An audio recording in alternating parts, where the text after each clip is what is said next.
ज्ञान the treasure में आपका स्वागत है।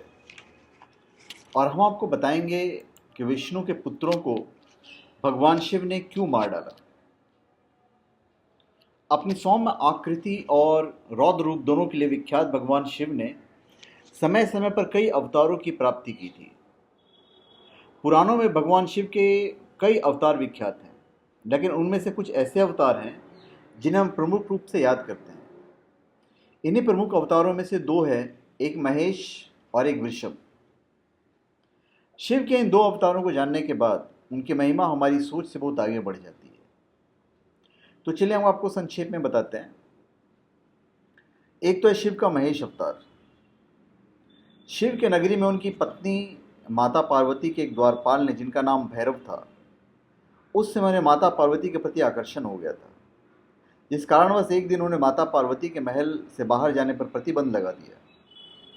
भैरव के इस व्यवहार से माता क्रोधित हो उठी और उन्होंने उसे नश्वर रूप में धरती पर जन्म लेने का श्राप दे दिया।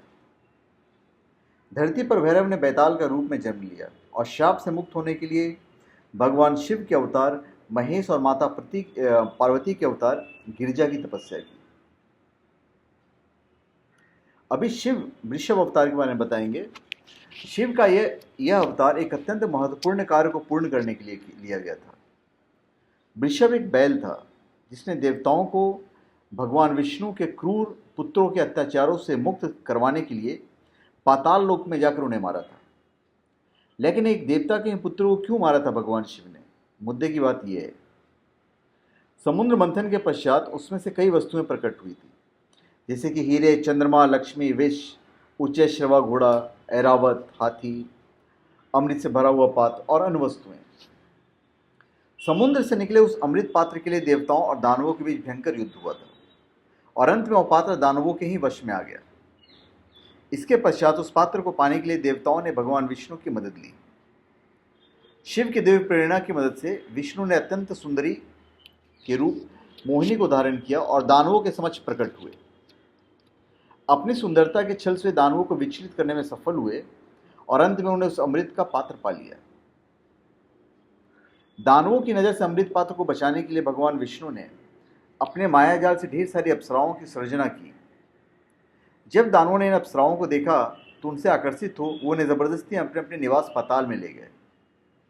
इसके पश्चात जब वे अमृत पात्र को लेने के लिए वापस लौटे, तब तक सभी देवता उस अमृत का सेवन कर चुके थे। इस घटना की सूचना जब दानवों को मिली तो इस बात का प्रतिशोध लेने के लिए उन्हें देवताओं पर फिर से आक्रमण कर दिया। लेकिन इस बार दानवों की हार हुई और अपनी जान बचाते हुए दानव अपने निवास पाताल की ओर भाग खड़े हुए। दानवों का पीछा करते हुए भगवान विष्णु उनके पीछे पाताल लोक पहुंच गए और वहां सभी दानवों का विनाश कर दिया। पाताल लोक में भगवान विष्णु द्वारा बनाई गई अप्सराओं ने जब विष्णु को देखा तो वे उन पर मोहित हो गई और उन्हें भगवान शिव से विष्णु को उनका स्वामी बन जाने का वरदान मांगा। अपने भक्तों की मुराद पूरी करने के लिए भगवान शिव ने अप्सराओं का मांगा वो वरदान पूरा किया और विष्णु को अपने सभी धर्मों और कर्तव्यों को भूल अप्सराओं के साथ पाताल लोक में रहने के लिए कहा। भगवान विष्णु के पाताल लोक में वास के दौरान उन्हें अप्सराओं से कुछ पुत्रों की प्राप्ति हुई थी, लेकिन ये पुत्र अत्यंत दुष्ट और क्रूर थे। अपनी क्रूरता के बल पर विष्णु ने इन पुत्रों ने तीनों लोक के निवासियों को परेशान करना शुरू कर दिया।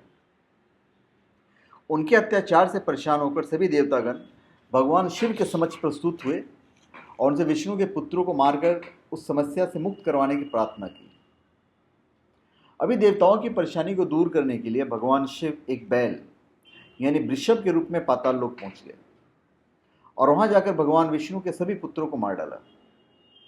मौके पर पहुंचे भगवान विष्णु ने जब अपने पुत्रों को मृत पाया तो क्रोधित हो उठे और वृषभ पर अपने शस्त्रों का उपयोग से वार किया, लेकिन उनके एक भी वार का वृषभ पर उसका कोई असर नहीं हुआ।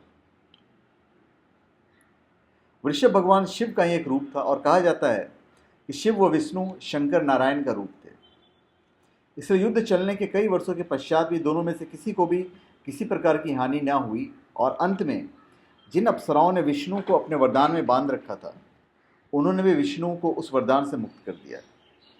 इसके पश्चात जब विष्णु को इन बात का संज्ञान हुआ तो उन्हें भगवान शिव की प्रशंसा की। अंत में भगवान शिव ने विष्णु को अपने लोक, विष्णु लोक या फिर बैकुंठ कह लीजिए, वापस लौटने को कहा और भगवान विष्णु ने अपना सुदर्शन चक्र पाताल लोक में छोड़ जाने का फैसला किया और वैकुंठ लौटने पर उन्हें भगवान शिव द्वारा एक और सुदर्शन चक्र की प्राप्ति हुई। तो धन्यवाद। आप हमारे चैनल पर सब्सक्राइब करें और अपने कमेंट दीजिए। धन्यवाद।